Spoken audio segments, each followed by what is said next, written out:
Amperes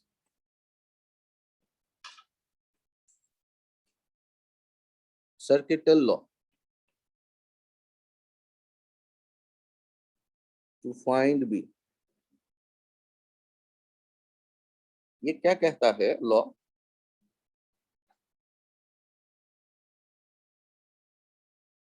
यदि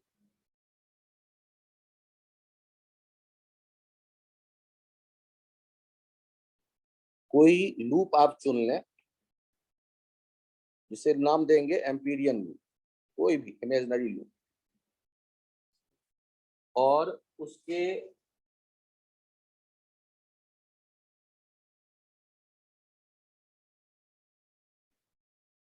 loop के along आप B dot D L calculate करते हैं, तो ये हो जाएगा म्यू नॉट आई इनसाइड। जैसे यदि ये इनफाइनाइट वायर है, इसमें करंट आई जाता हुआ देखते हैं, तो इसके चारों तरफ मैंने एक लूप एज्यूम किया इमेजिनरी,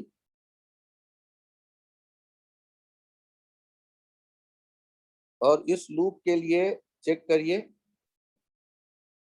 कि आप जानते हैं इनफाइनाइट वायर यदि होता है तो उसका मैग्नेटिक फील्ड लाइन भी ऐसा ही होता है। तो यहाँ पर आपने देखा तो ये मैग्नेटिक फील्ड लाइन भी यही है, और ये जो लूप चुना है आपने, इसे नाम दिया है Amperian loop.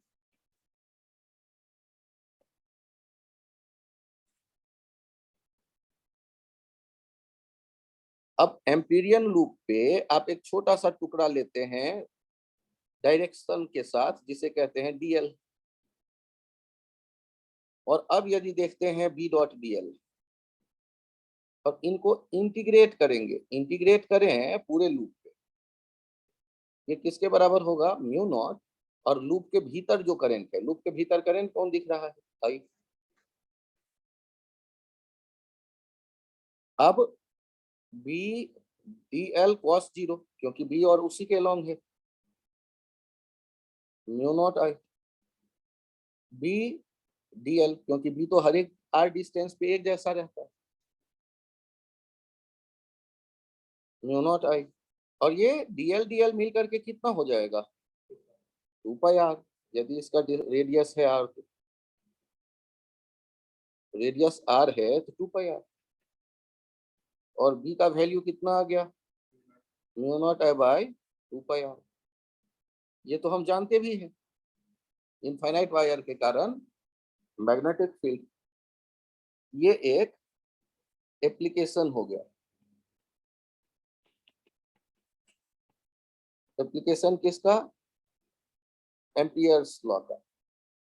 B due to infinite straight current carrying wire, infinite straight current carrying wire, current carrying wire. तो हमने एम्पीरियंस लॉ के लिए क्या सोचा? जब भी कभी कोई वायर हो, जब भी कहीं करंट एलिमेंट हो, जब भी कहीं सिमेट्रिकल सिस्टम दिखे मैग्नेटिक फील्ड का, तो वहां क्या करते हैं? एक लूप चुनते हैं, उस लूप के अलोंग छोटे छोटे सेक्शन बनाकर बी डॉट डीएल कलेक्ट करते हैं, मतलब इंटीग्रेट करते हैं, और वैल्यू किसके बराबर कर देते हैं? Mu not into I inside. यदि ऐसा हो कि कोई लूप आपने चुना,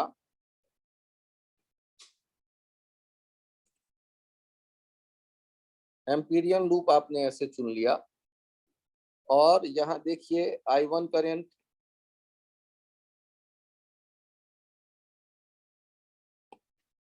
चलिए पिछले वाला नोट चेक कर लीजिए एक बार, जिनको देखना है फिर से।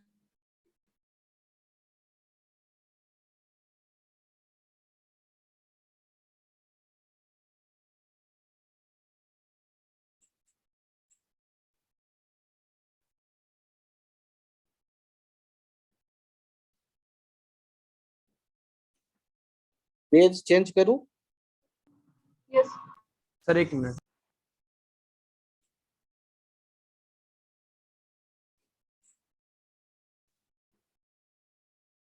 ए डॉट बी होता है ए का मैग्नीट्यूड, बी का मैग्नीट्यूड और उनके बीच का angle cos theta. Angle theta हो तो साथ में कॉस थीटा। उसी तरह B into D L, B और डी एल एक ही डायरेक्शन में था तो जीरो हुआ उनके बीच का एंगल कॉस जीरो 1 होता है।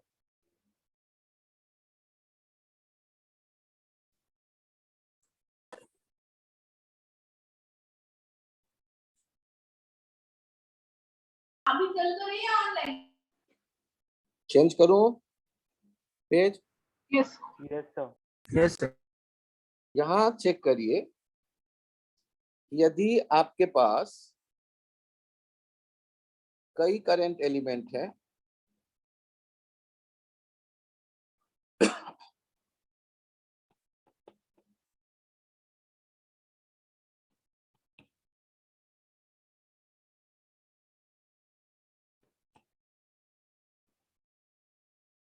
तो जब कहीं पर भी आप छोटा सेक्शन लेके लॉ अप्लाई करोगे, कोई भी छोटा सेक्शन लेके लॉ अप्लाई करते हो, मान लो यहाँ, तो एक खास ऑर्डर में चलेंगे आप। यहाँ पर जो आप लेंगे डीएल, मान लो हम एंटी क्लॉकवाइज चल रहे हैं, एंटी क्लॉकवाइज सेक्शन में आप डायरेक्शन दिखाएं डीएल, और यहाँ जब बी की बात करेंगे तो यहाँ जो बी की बात करेंगे, वो बी की बात करने के टाइम पर ये बी क्या होगा, B1 plus B2 plus B3 plus B4 plus B5, इन सब का वेक्टर सम होगा। ध्यान दीजिएगा, बी जो होगा वो स्पेस की प्रॉपर्टी है, चाहे लूप के भीतर वायर हो या बाहर, उन सब का नेट वैल्यू होगा ये बी। जैसे गॉस थ्योरम में कहते थे E dot D S equals to Q inside by epsilon naught, उसमें E केवल इनसाइड वाले का नहीं होता था, E होता था स्पेस के एक पॉइंट का प्रॉपर्टी, जितने भी चार्ज है उन सब का रिजल्टेंट E। तो उसी तरह यहाँ बी के बारे में सोचेंगे, और यहां पर आप कैलकुलेट करेंगे B dot D L, B dot D L, और उनको इकट्ठा करेंगे पूरे लूप पे। इसको लिखते हैं पूरे लूप के लिए ऐसे सर्किल बना देते हैं इंटीग्रेशन पे, बी डॉट डी एल, और ये किसके बराबर होगा, म्यू नॉट आई इनसाइड।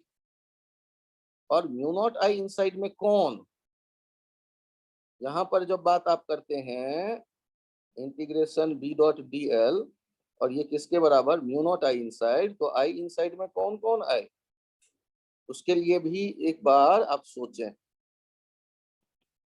कौन कौन सा आई। तो वो मैं फिर लिख रहा हूँ, B dot D L closed integration loop पे म्यू नॉट। अब आई इनसाइड में चेक करिए कौन कौन आ रहा है, I1 minus I2 plus I3। पूछो मुझसे सर माइनस I2 क्यों हो गया? I1 और I3 एक डायरेक्शन में है और I2 अपोजिट डायरेक्शन में, तो एक डायरेक्शन वाले को एक साथ इकट्ठा करो, अपोजिट डायरेक्शन वाले को उसमें से सब्सट्रैक्ट करो, एक साथ किए I1 plus I3 minus I2। ये एम्पियर सर्किटल लॉ यहाँ बताया गया है, कैसे सोचते हैं।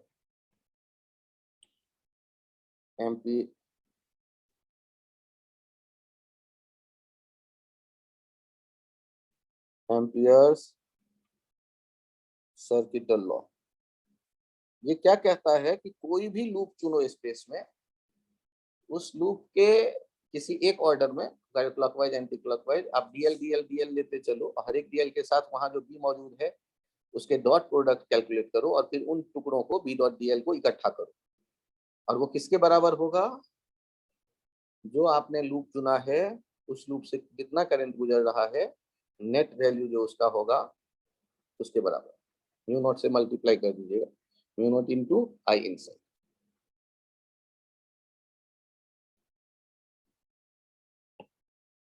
पेज चेंज करूं?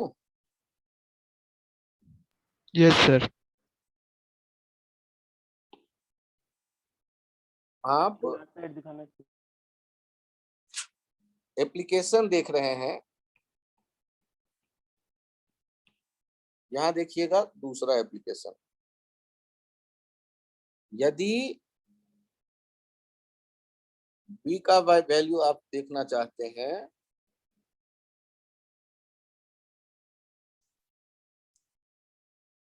B due to, last page देखना है, देखो देखो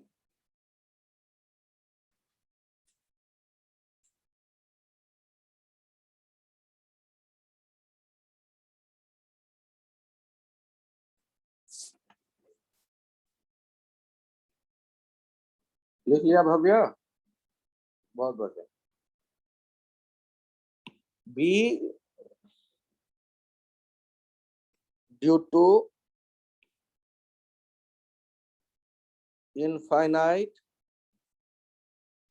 hollow cylindrical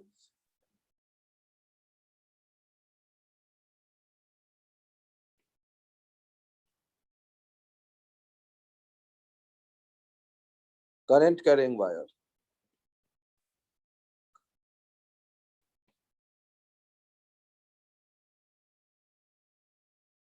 infinite hollow cylindrical current carrying wire की मैं बात कर रहा हूं। तो हॉलो वायर हुआ, हॉलो वायर हुआ तो करंट जो आप देखोगे वो तो टोटल कहाँ देखोगे, मटेरियल में ही आ रहा होगा, खाली जगह में तो आएगा नहीं।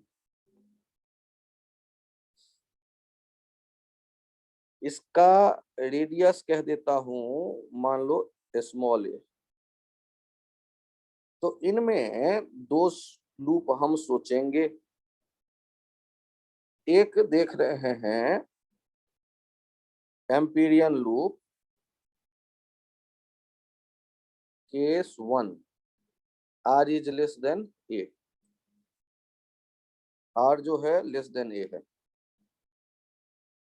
Means inside cylinder, inside cylinder. अब ये मान लिया आपने एम्पीरियन लूप,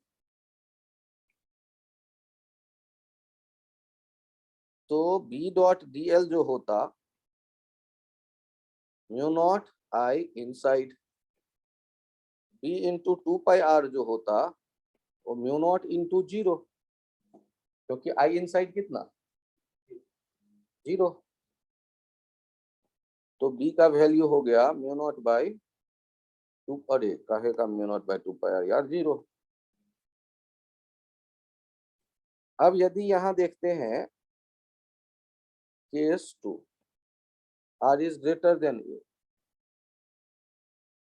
आउटसाइड सिलेंडर। यदि आउटसाइड सिलेंडर की मैं बात करता हूं, तो आउटसाइड सिलेंडर के लिए जब देखेंगे तो रूल तो यही है, B dot T L mu naught I inside, B into 2πr mu naught I, B का value mu naught I by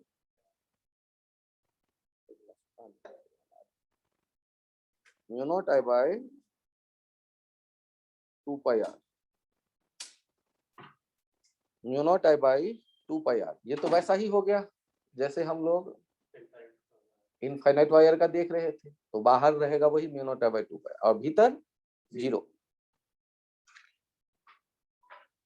यहाँ एक इंटरेस्टिंग पॉइंट और बनता है इन दोनों आइडिया को मिला करके, कि यहाँ ग्राफ कैसा होगा यदि हम बी का आर के साथ देखें। तो पहले तो 0 होगा जब तक सरफेस तक ना पहुंच जाए, और सरफेस पे एक खास वैल्यू होगा और उसके बाद वो इनफाइनाइट तक ये कम होता चला जाएगा। ये ग्राफ जो होगा ए तक तो लेटा पड़ा होगा 0, और ए पे अचानक वैल्यू आएगा mu naught I by 2 pi ए, और इनफाइनाइट तक फिर वो घटता जाएगा। तो सर ये ग्राफ जो आपने यहाँ बनाया है, ये दूसरे वाले जो पिछले वाला कर्व था उसमें भी बनाओगे? उसमें भी बना देंगे। तो पहले इसे आप नोट करिए।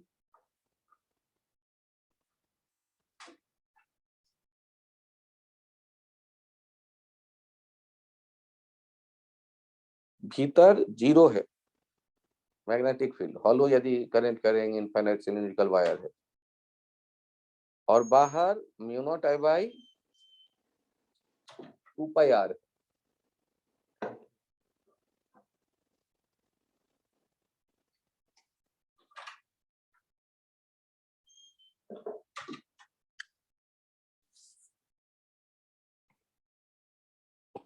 पिछले वाले डायग्राम में जो पहला एप्लीकेशन था वायर के कारण मैग्नेटिक फील्ड, इनका ग्राफ सोचें। इनका ग्राफ यदि आप बनाएंगे तो बी और आर का कैसा देखेंगे?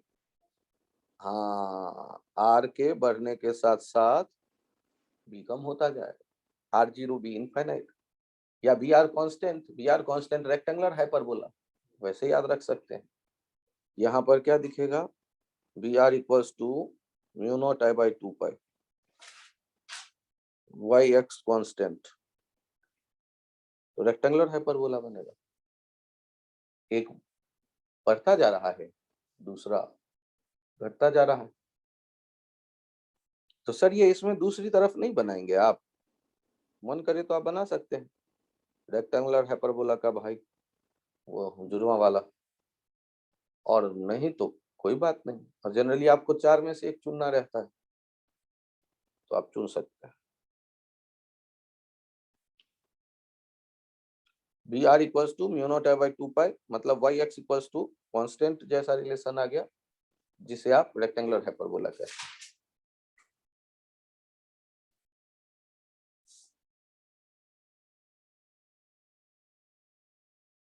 पेज चेंज करूं? Yes, sir. Yes, sir. हम लोग एप्लीकेशन में कंटिन्यू करते हैं, और तीसरा देखते हैं B, due to solid infinite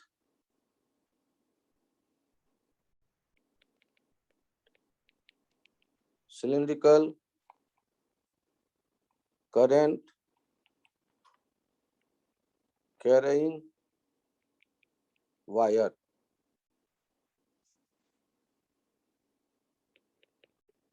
having uniform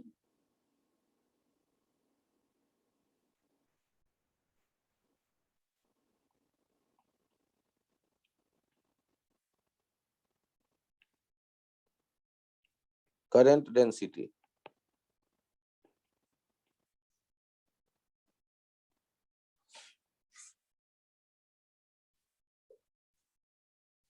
अब ये सोचो फिर से,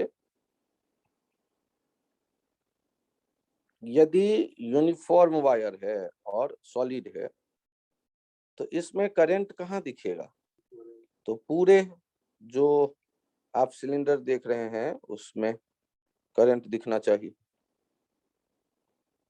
कारण है कि कहा गया है यूनिफॉर्म करंट डेंसिटी, तो करंट पर यूनिट एरिया जो देखेंगे वो एक जैसा होगा। मान लो current per unit area density ये कह देते हैं जे, दे ही दिया। तो अब हमें यदि काम करना है तो ये है ए, तो इनके दो केस फिर हमें देखने तो जरूरी है। Case 1, R is less than A inside cylinder,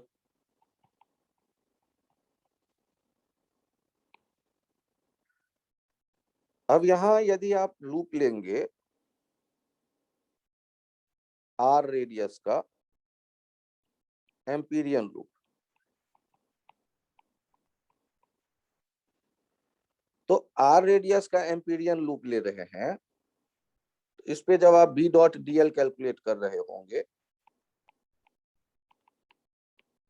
mu naught I inside के इक्वल करने के लिए, तो b इंटू 2πr आ जाएगा लेफ्ट साइड, और राइट साइड में क्या आ जाएगा i inside j into pi R square. तो पाई चला गया, एक r चला गया, b का वैल्यू आ गया mu naught by 2 j into R. और डायरेक्शन के बारे में सोचिए, सारे इनफाइनाइट वायर का जो आप देख रहे हैं magnetic field, right hand thumb rule से देखिए, वायर को यदि होल्ड करेंगे तो ये जो रेड एरो मार्क किया है वही डायरेक्शन देगा टेंजेंट के लॉन्ग बी का, मैग्नेटिक फील्ड का डायरेक्शन दिख रहा है। यहां गौर करिएगा, बी को वेक्टर के फॉर्म में लिखना चाहें तो लिख सकते हैं B mu naught by 2 J cross R. J cross R कैसे सोच के देखिएगा, वही डायरेक्शन आ जाएगा। आर जहां पे भी लेंगे उसके टेंजेंट के लॉन्ग ही तो बी आएगा, मतलब 90 डिग्री पे रेडियस के, और जे के भी 90 डिग्री पे, तो जे क्रॉस आर से चेक कर लेते हैं एक बार, जे क्रॉस आर से आ जाएगा डायरेक्शन। आर का डायरेक्शन आगे बढ़ा देंगे ना, शिफ्ट कर देंगे आर को। यहां देखिए इस जगह आर का वेक्टर, जे का वेक्टर, और जे क्रॉस आर करेंगे तो परपेंडिकुलर आ जाएगा, ये टेंजेंट के लॉन्ग बी का डायरेक्शन, ठीक ना। जे क्रॉस आर से बी निकल के चला आएगा, चेक कर लो डायग्राम, जे क्रॉस आर से बी दिख जाएगा। तो वेक्टोरियल नोटेशन इसका ये है, इनका भी कभी कभी यूज करने का मौका मिलता है। और यहाँ जो ऊपर आया है, मान लो वेक्टर भूल गए तो कम से कम इतना तो याद रखेंगे, और वो भी भूल गए तो ये याद रखेंगे कि B is proportional to R, बाकी चीजें तो कांस्टेंट है। कि जैसे जैसे आर बढ़ता जाएगा बी को देखेंगे बढ़ता हुआ, कहां तक, ए तक, ओरिजिन से जाने वाला स्ट्रेट लाइन बनेगा बी आर ग्राफ। ये एक पार्ट हुआ।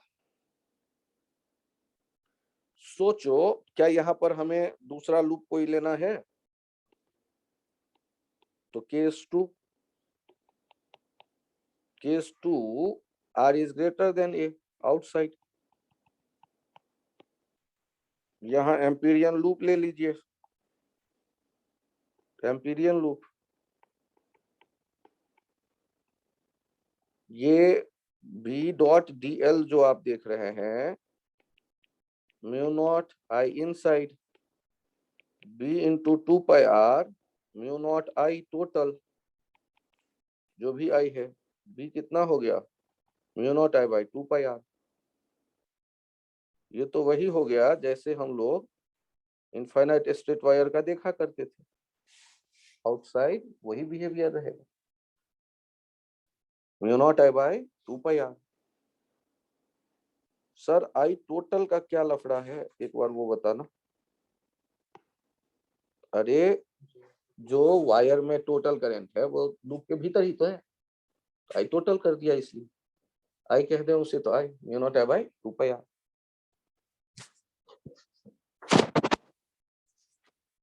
का ग्राफ सोचिए तो कैसा बनेगा ग्राफ,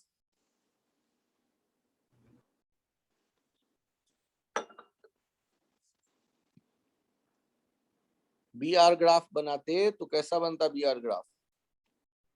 सर ए तक स्ट्रेट लाइन, फिर डिक्रीजिंग। हाँ, ए तक स्ट्रेट लाइन, और उसके बाद वो रेक्टेंगुलर हाइपरबोला की तरफ कम होता चला जाता। बहुत बढ़िया। तो ये ग्राफ पूछता है, या डायरेक्ट वैल्यू पूछ देगा बी का, या पूछ देगा बाहर और भीतर कहां पर सेम होगा, क्योंकि सरफेस से आगे जाएंगे तब भी कम होगा और पीछे आएंगे तब भी कम होगा।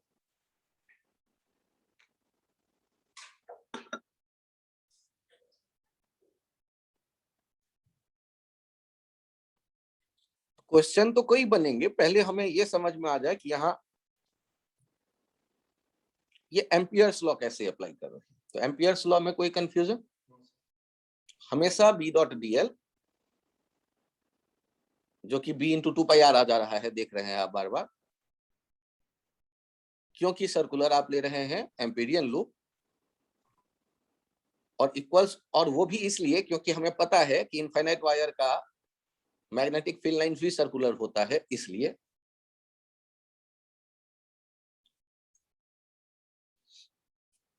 अब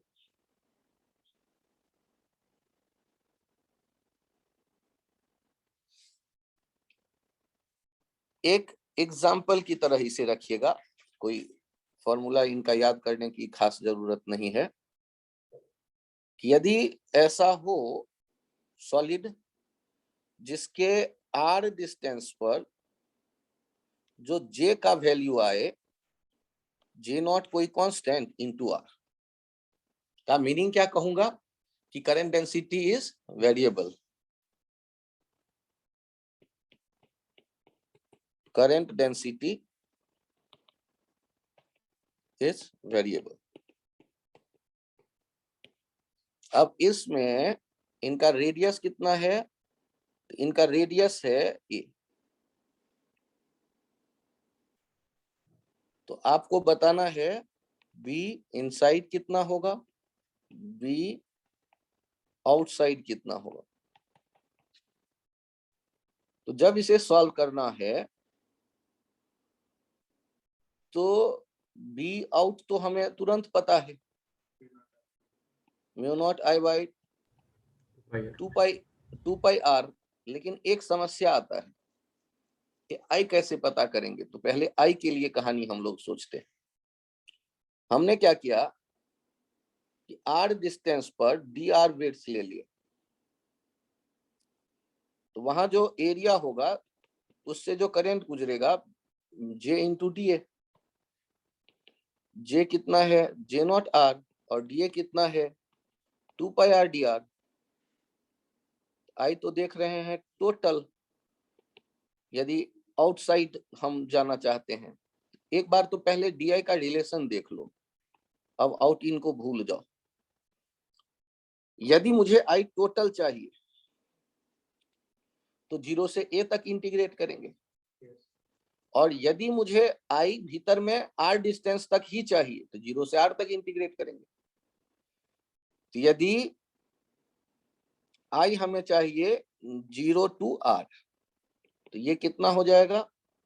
डी आई को इंटीग्रेट कर देंगे, जे नॉट 2πr² डी आर को इंटीग्रेट कर देंगे 0 से आर तक, और ये वैल्यू हो जाएगा J naught 2πr³ by 3 minus 0³ by 3। अब यदि मैं इनसाइड वाले की ही बात करूं, इनसाइड वाले की ही बात करूं, एम्पीरियन लूप ले लिया, ये केस 1 में आ गए, R is less than A. Inside आप यदि लिखते हैं B dot D L mu naught I inside, तो ये वैल्यू कितना चला आया? बी इंटू 2πr, और राइट साइड में म्यू नॉट के साथ जे नॉट 2πr³ by 3। तो दोनों तरफ से 2π कैंसिल आउट हो गया, एक आर भी कैंसिल आउट हो गया, तो v का वैल्यू हो गया mu naught J r² by 3। मतलब ये पैराबोला की तरह बढ़ेगा भीतर, सिलेंडर के भीतर आर के बढ़ने के साथ आर के स्क्वायर, मतलब पैराबोलिक फॉर्म में बढ़ेगा। ये इनसाइड वाला पता चल गया, आर इज लेस देन ए वाला कहानी। हाँ, थोड़ा मेहनत तो है, लेकिन ऐसा भी नहीं है कि हम नहीं समझ सके।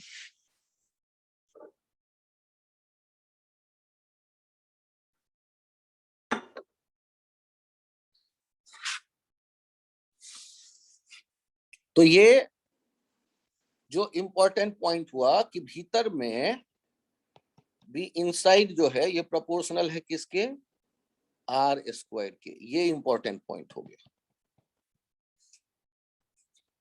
अब आउटसाइड की कहानी क्या होगी? Sir I zero to A integrate करके। हाँ, तो यदि इसी में हम देखें case 2, R is greater than A outside, तो आई टोटल कितना हो जाएगा? वो डी आई को जो इंटीग्रेट करेंगे वो 0 से ए तक इंटीग्रेट कर देंगे, तो ये हो जाएगा, ये डायरेक्ट हो जाएगा J naught 2 pi A cube by 3, I total हो जाएगा। और बी डॉट डी एल जो आप लिख रहे होते म्यू नॉट आई इनसाइड, वो लिख देते B into 2 pi R, R इस बार बाहर वाला लूप ले रहे होंगे, एम्पीरियन लूप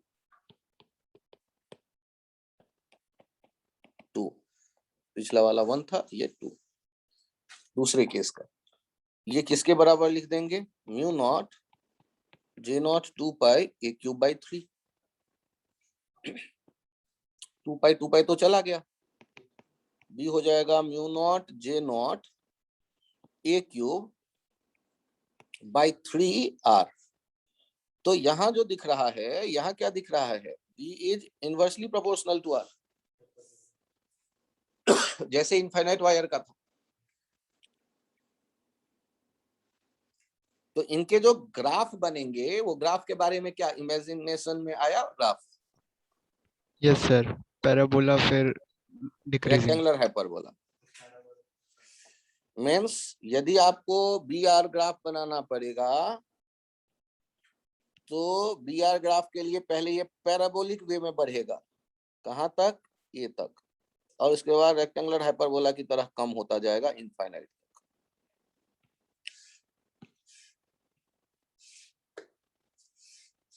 डिसकंटिन्यूअस नहीं है, मौजूद होगा, वो टच करेगा ही ए वाले पे। दोनों फॉर्मूले से ए वाले पे एक ही जैसा रिजल्ट आएगा, चाहे इनवर्ड वाला फॉर्मूले से देखें या आउटवर्ड वाले फॉर्मूले से देखें। आर के बदले ए रख दोगे ना इनवर्ड वाले फॉर्मूले में, तो सरफेस पे पहुंच जाओगे, तो एक ही जैसा रिजल्ट दोनों से आ जाएगा।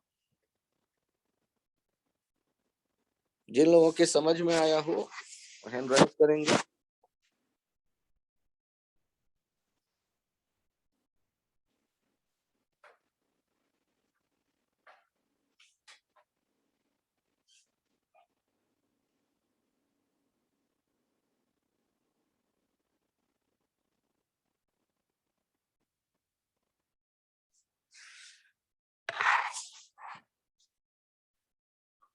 बहुत बढ़िया।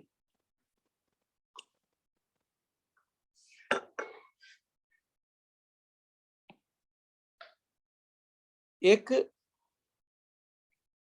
सर एक बार पीछे वाला पेज दिखा दो।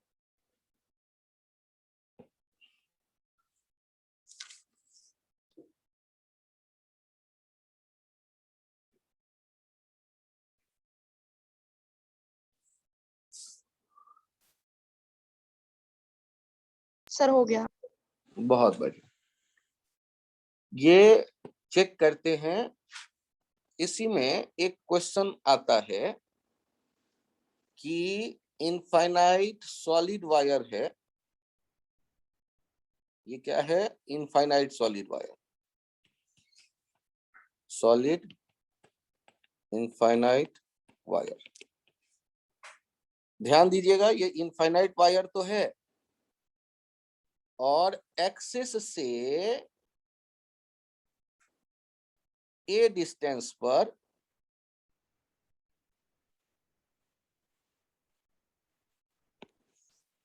एक दूसरा कैविटी का एक्सिस मौजूद देखो, और कैविटी के बारे में कहा जा रहा है, ये जो कैविटी है उस सॉलिड वायर में वो भी इनफाइनाइट लेंथ का है। याद करिए स्फीयर में कैविटी होता था, तो उस कैपेसिटी, यदि uniformly charge non conducting sphere होता था तो उसके कैविटी में इलेक्ट्रिक फील्ड यूनिफॉर्म हो जाता था, ρ/3 ε0 r के बराबर, जहां r होता था सेंटर से डिस्टेंस, ρ0/3 ε0 r। अब यहां पर कैविटी है ना, ये है infinite cylindrical cavity, infinite cylindrical cavity. अब यदि ये इनफाइनाइट सिलिंड्रिकल कैविटी है तो इस कैविटी के भीतर हमें कहा जाता है कि मैग्नेटिक फील्ड बताओ। बड़ा लफड़ा है, तो ध्यान रखिएगा कि रिजल्ट जो यहां है वो रिजल्ट क्या है, रिजल्ट कहता है B inside cavity μ0 J/3 solid uniform charge था तो उसमें क्या आया था, J क्रॉस R आया था ना, /2 था, 2 J cross R, J μ0 J/2, और ये जो होता है inside cavity B is uniform.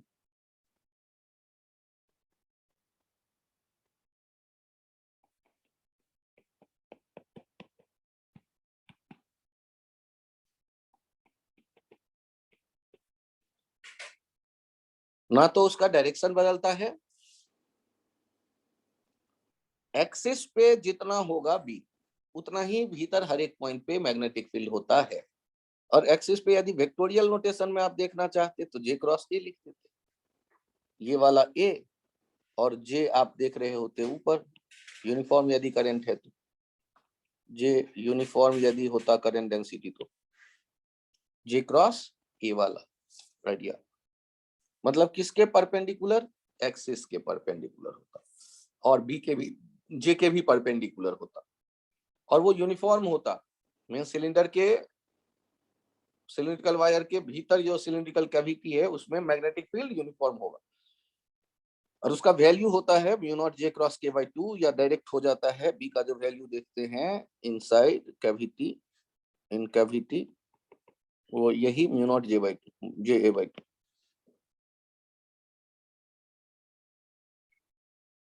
Sir ये डिराइव कैसे करोगे, अरे डिराइव तो कर लूंगा, पहले एक लाइन तो याद रखो कि कैविटी के भीतर यूनिफॉर्म होता है, कितना होता है, जितना एक्सिस पे होता है, एक्सिस पे कितना होगा पूरे सिलेंडर के कारण, तो वो हम जानते हैं कि μ0 J cross R/2 J cross A/2।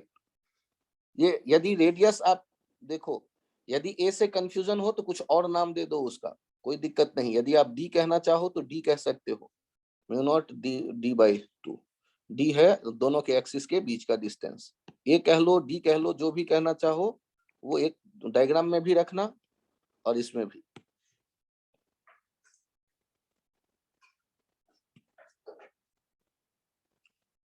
अब यदि ये प्रूफ करने का मन करे तो वो भी कभी कभी कर जाता है कि आज प्रूफ करूंगा, तो आप टॉप व्यू लो,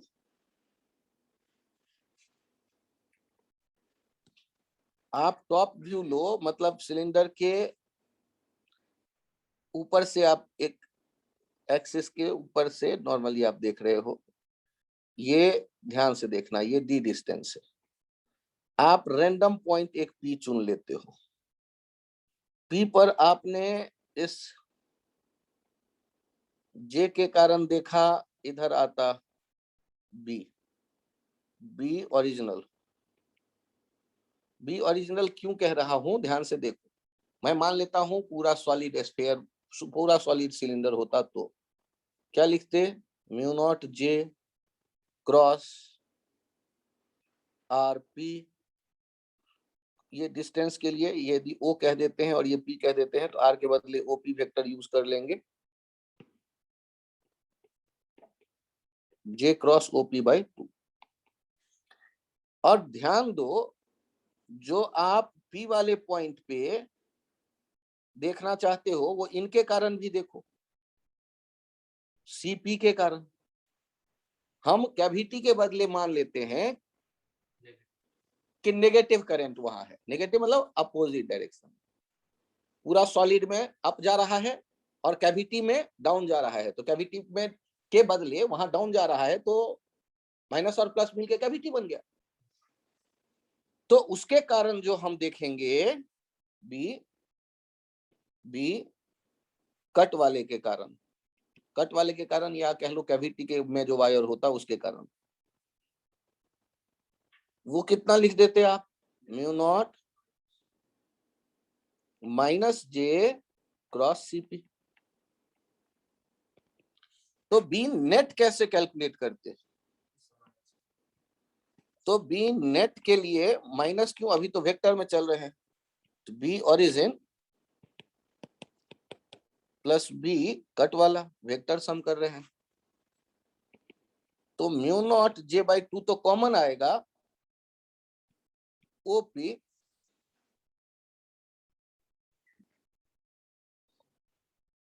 और माइनस सीपी। ध्यान दीजिएगा, mu naught J by 2 cross OP plus CP, और ओपी और सीपी मिलके कितना हो गया, mu naught J by 2 cross OC, और ओसी तो फिक्स वैल्यू आ गया, मतलब वो पी पे डिपेंड नहीं कर रहा, triangle law, vectors triangle law, OP plus PC OC, OP plus PC OC. तो यहां पर जो आ रहा है ये कितना जा रहा है, म्यू नॉट जे क्रॉस डी, जो भी डिस्टेंस है एक्सिस के बीच, बाई 2, और ये क्या हो गया, constant, do not depend on P, P के पोजीशन पे ये डिपेंड करता ही नहीं है।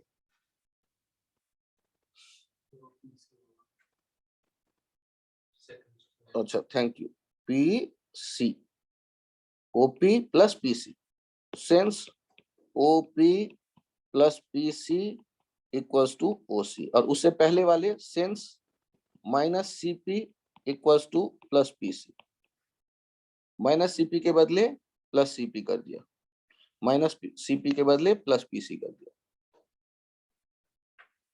तो डेरिवेशन का ये वेक्टर्स की तरफ से आता है, ये तरीका है। अब ये इस डिटेल को हम सब देखने लगे एक ही समय, ये थोड़ा मुश्किल होता है, धीरे धीरे कोशिश करते हैं तो दिखता है। यहाँ फिर से मैं एक बार ये बता दूं आपको कि वो जो कैविटी है, कैविटी में जो मैग्नेटिक फील्ड होगा, तो यदि यहाँ आउटवर्ड होता करंट, आउटवर्ड करंट ऊपर आ रहा है, टॉप व्यू देख रहे हैं, तो जे का जो डायरेक्शन हो गया वो आउटवर्ड हो गया, आउटवर्ड हो गया, और ये आर आप ए डी देख रहे हो, इनके परपेंडिकुलर हो जाएगा बी, सेंटर पे जितना, तो सेंटर पे क्या लिखते, mu naught J by 2 into D, और ये डायरेक्शन ये एरो से दिख ही रहा है, तो यही डायरेक्शन यहाँ हो जाता मैग्नेटिक फील्ड का, यूनिफॉर्म पूरे कैविटी में, पूरे कैविटी में जो डायरेक्शन हमें मिलेगा वो एक जैसा मिलेगा बी का, एक्सिस के परपेंडिकुलर और जे के भी परपेंडिकुलर, और जे क्रॉस आर से जे क्रॉस डी से हमें वो डायरेक्शन दिखेगा। तो ये एडवांस में ही जाके काम आ सकता है, और मेंस में सीधे पूछ देगा कि वेरिएबल या यूनिफॉर्म, आप बोल सकते हैं यूनिफॉर्म, जैसे इलेक्ट्रिक इलेक्ट्रोस्टैटिक्स में spherically non conducting uniformly charge sphere जब होता था, उसके भीतर के कैविटी में इलेक्ट्रिक फील्ड यूनिफॉर्म होता था, rho by 3 epsilon naught into R, वो सेंटर के बीच का डिस्टेंस है। उसी तरह यहाँ पर सेंटर के बीच का distance the mu naught J by 2 into D.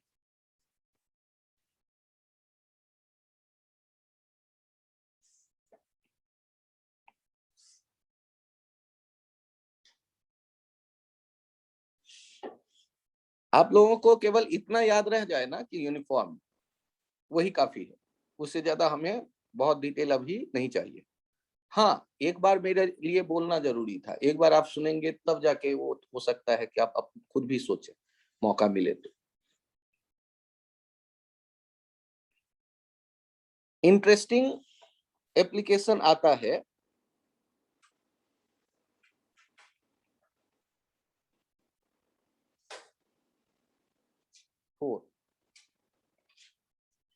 B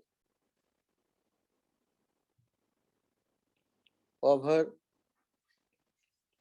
current carrying infinite seed। अब ये इनफाइनाइट सीट के करंट कैरिंग सीट के ऊपर मैग्नेटिक फील्ड हम ढूंढना चाहते हैं। बड़ा अजीब सा क्वेश्चन हो। अच्छा, इनफाइनाइट चार्ज सीट रहता तो उसके कारण इलेक्ट्रिक फील्ड तो ढूंढते थे, गॉस थ्योरम ही अप्लाई करते थे। यदि चार्ज का एक लेयर होता था तो सिग्मा बाई 2 एप्सिलॉन, और यदि मेटालिक प्लेट होता था दोनों तरफ चार्ज होती थी तो सिग्मा बाई एप्सिलॉन। वैसे भी सुपरपोजिशन से सिग्मा बाई 2 एप्सिलॉन और प्लस सिग्मा बाई 2 एप्सिलॉन और सिग्मा बाई एप्सिलॉन।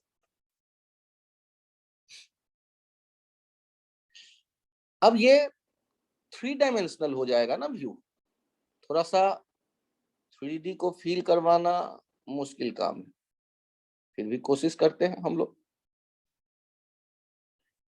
यहां गौर करिए, एक सीट का एक सेक्शन आपके सामने है और इस सीट में करंट ऐसे, आप एरो ये डॉट दे दिया, मतलब ऐसे, या यूं डॉट देने के बजाय मैं आपको ये दिखा दूं कि करंट इसमें ऐसे निकल के आ रही है। मतलब सीट को बहुत से वायर से बना हुआ, देखो एक के बगल में एक वायर लगाते जाएंगे तो सीट बन जाएगा या नहीं? एक के बगल में एक वायर लगाते जाएं तो सीट बन जाएगा या नहीं? ये इधर भी इनफाइनाइट, उधर भी इनफाइनाइट, इधर भी इनफाइनाइट, उधर भी इनफाइनाइट।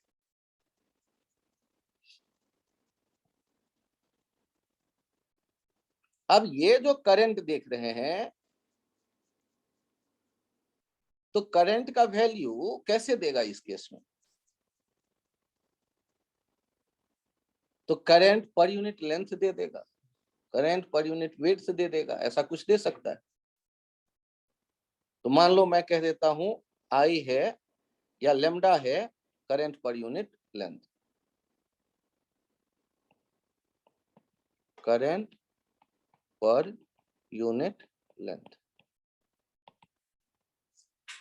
कौन सा लेंथ सर? करंट के परपेंडिकुलर वाला लेंथ, करंट जिधर जा रही।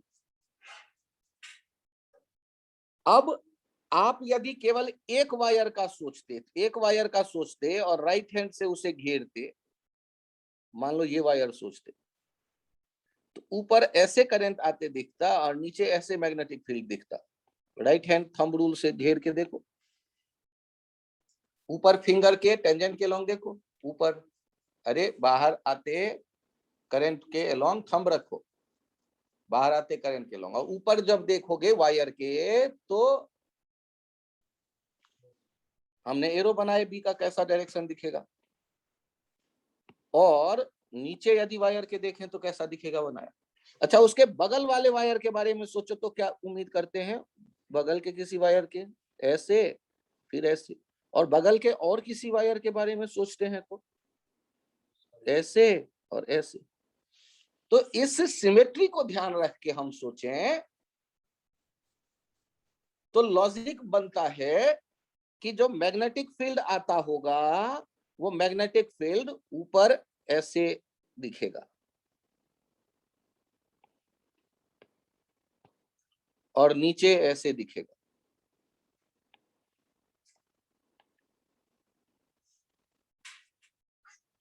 अब उसका वैल्यू हम ढूंढना चाहते हैं, ये तो बड़ा मुश्किल काम है, बहुत से वायर हैं, वेक्टर सम करना तो पॉसिबल नहीं दिख रहा। यदि नहीं दिख रहा तो हम लोग क्या करते हैं कि यहां एम्पीरियन लूप लेते हैं, एम्पीरियन स्क्वायर लूप या रेक्टेंगुलर लूप, एम्पीरियन लूप। और एम्पीरियन लूप लेकर के इसमें चलते हैं ऐसे, ये ऐसे, फिर ऐसे, फिर ऐसे, फिर ऐसे। तो कितने टुकड़े दिख रहे हैं? 4 टुकड़े। ये सारे एल लेंथ वाले हमने सोचे। तो बी डॉट डी एल जब इस लूप पे हम अप्लाई करेंगे, mu naught I inside, I inside तो मुझे दिखने लगा, mu naught lambda into L, और बी डॉट डी एल हो जाएगा बी इंटू एल कॉस 0, ऐसे 2 होंगे, और बी इंटू एल कॉस 90, ऐसे 2 होंगे। तो ट्वाइस बी एल किसके बराबर हो गया? म्यू नॉट लेमडा एल, और बी का वैल्यू कितना हो गया? Mu not lambda by 2। ध्यान से देखिए, जैसे इनफाइनाइट चार्ज शीट का कांस्टेंट होता था इलेक्ट्रिक फील्ड, डिस्टेंस पे डिपेंड नहीं करता था, वैसे ही इनफाइनाइट करंट कैरिंग शीट का कांस्टेंट होगा मैग्नेटिक फील्ड, डिस्टेंस पे डिपेंड नहीं करेगा। वहां होता था सिग्मा बाई 2 एप्सिलॉन नॉट, यहाँ है mu not lambda by 2, mu naught lambda by 2। Mu naught lambda क्या है? Current per unit length, mu naught lambda by 2। और डायरेक्शन कैसे डिसाइड करिएगा सीट के ऊपर और नीचे? तो राइट हैंड थंब रूल से एक वायर को पकड़ लीजिए और उसके टेंजेंट के लॉन्ग देख लीजिए, ऊपर किधर नीचे किधर, वही डायरेक्शन बी का होगा पूरे प्लेट पे।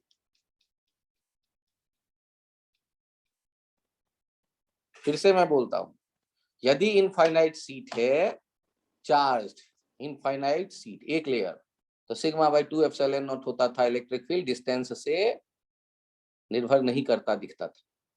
और उसी तरह यहाँ इनफाइनाइट करंट कैरिंग शीट यदि है, शीट पतला सा लेयर करंट ले जा रहा है इनफाइनाइट, जिसके per unit width per unit length दिख रहा है, कांस्टेंट लेमडा करंट।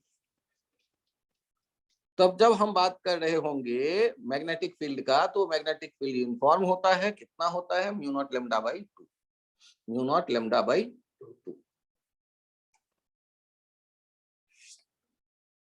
डायग्राम बना करके आप एक बार चेक करिए इसे। मैं पेज चेंज करूं क्या? यस। यदि आपके सामने ऐसे जा रहा होता इनफाइनाइट प्लेट,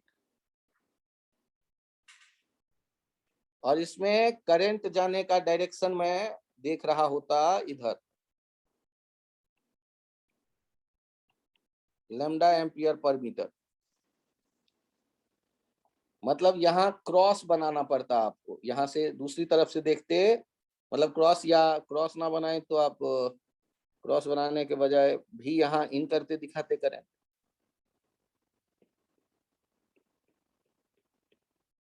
अब यदि ये इनफाइनाइट सीट होता, तो बताइए इसमें मैग्नेटिक फील्ड को कैसे देखते? तो कोई एक वायर होल्ड करिए, आप थंब को रखिए करंट के डायरेक्शन में, ऊपर हो जाता ऐसे मैग्नेटिक फील्ड, और नीचे फिर देखते इधर निकलता हुआ, और बी का वैल्यू फिक्स होता म्यू नॉट लेमडा बाई 2, नीचे भी ऊपर भी प्लेट के। सर ये थोड़ा सा फील नहीं आया 3 डायमेंशन में? अरे नीचे का कहानी मैं कैसे समझाऊं? ये यदि यहाँ प्लेट ठीक कुछ दिख रहा है ना, तो वो जो प्लेट है, उस प्लेट के नीचे वाले पार्ट से जो मैग्नेटिक फील्ड निकल करके आते दिख रहा है, वो ऐसे बना सकते हैं आप चाहें तो।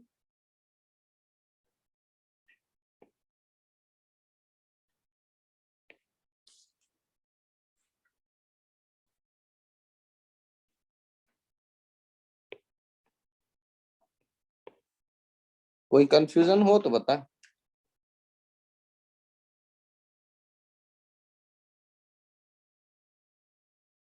और बी का value mu not lambda by 2।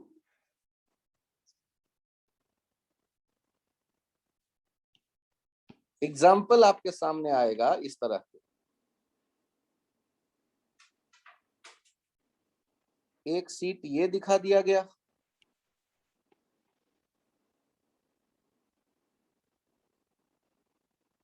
दूसरा सीट ये दिखा दिया गया।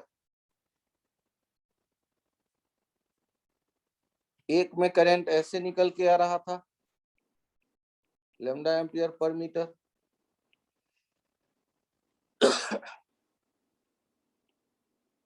दूसरे में ऐसे जा रहा था, लैम्डा एम्पियर पर मीटर। अब आपको 3 जगहों पे बताना है, दोनों प्लेट के बाहर ऊपर, दोनों प्लेट के बाहर नीचे, और दोनों प्लेट के बीच में। फिर से सुनिएगा, मैग्नेटिक फील्ड 3 कौन से पॉइंट, ये 1, बीच में 2 और बाहर 3, इन 3 पॉइंट्स पे देखना है हमें। 1 2 3। तो जैसे किसी कैपेसिटर के प्लेट्स पे प्लस क्यू माइनस क्यू होता था, तो उसके कारण इलेक्ट्रिक फील्ड कहाँ दिखता था, केवल बीच में। बाहर क्या होता था, 0, बाहर क्या होता था, 0। तो यहां भी वही कहानी बन जाएगा, अपोजिट डायरेक्शन वाले जब हो, क्योंकि डिस्टेंस पे तो डिपेंड करता नहीं है। एक प्लेट का जिधर डायरेक्शन होगा, दूसरे का उसके अपोजिट हो जाएगा, कैंसिल होके 0 हो जाएंगे। तो यहाँ V1 देखेंगे तो 0 आ जाएगा, V3 देखेंगे तो 0 आ जाएगा, और V2 सुपरपोजिशन से हो जाएगा म्यू नॉट लैम्डा बाई 2 नहीं होके 2 का डबल करने पर 2 कट गया, म्यू नॉट लैम्डा आ जाएगा दोनों प्लेट के बीच में मैग्नेटिक फील्ड।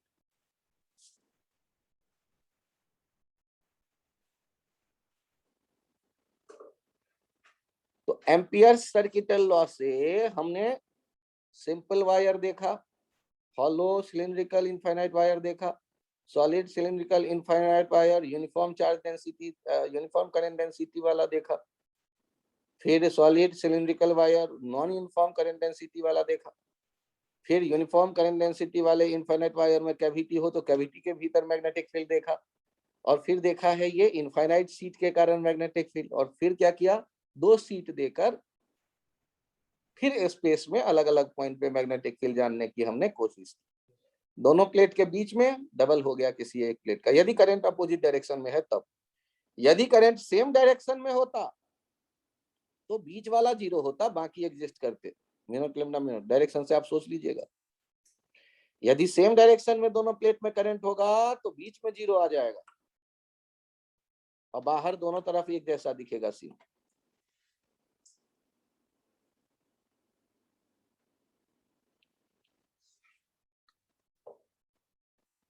इसमें यदि कोई कंफ्यूजन हो तो बताएं प्लीज।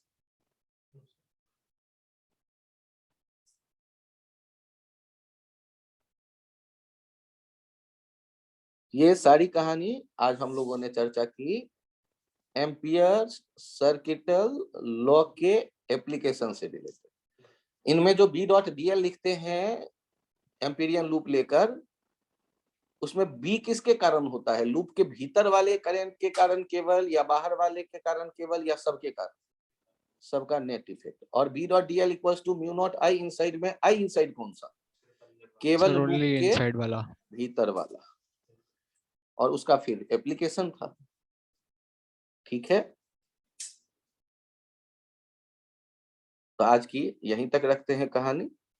आप लोग मैग्नेटिक फील्ड वाला तो ट्राई कर ही लीजिएगा, और आगे जो मैग्नेटिक इफेक्ट ऑफ करंट है उनमें भी थोड़ा काम करिएगा। अभी के लिए इतना ही रखते हैं। Thank you, bye bye.